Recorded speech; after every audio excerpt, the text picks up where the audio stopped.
মই বহুদিন আগৰ পৰা আপোনালোকক এটা কথা কৈ আছিলোঁ যে দ্বিতীয় অফিচসমূহৰ পৰা আমি গাড়ীৰ লাইচেন্সৰ পাৱাৰটো আঁতৰাই লৈ গৈ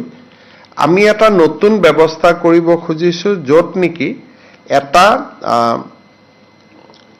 এক্ৰেডিটেড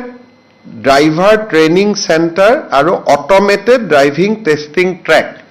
অৰ্থাৎ এটা ডাঙৰ টেষ্টিং ট্ৰেক থাকিব, তাতে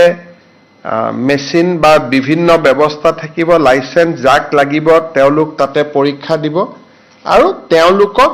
এই ইনষ্টিটিউটখনে লাইচেন্স দি দিব, তাত আৰু দ্বিতীয় চহীৰ কোনো প্ৰয়োজন নহ'ব। আজি কেবিনেটে এই ব্যৱস্থাটোত মঞ্জুৰি দিছে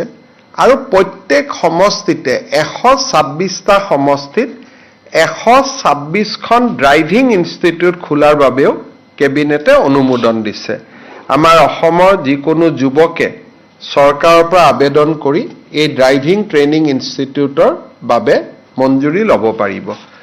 আমাৰ ৰাজ্যত 126খন ড্ৰাইভিং ট্ৰেইনিং ইনষ্টিটিউট হ'ব আৰু অট'মেটেড ড্ৰাইভিং ট্ৰেক থাকিব প্ৰত্যেক জিলাত এখনকৈ, যাতে ল'ৰা ছোৱালী আৰু সৰু সুৰা কামৰ বাবে তেওঁলোকে দ্বিতীয় অফিচত গৈ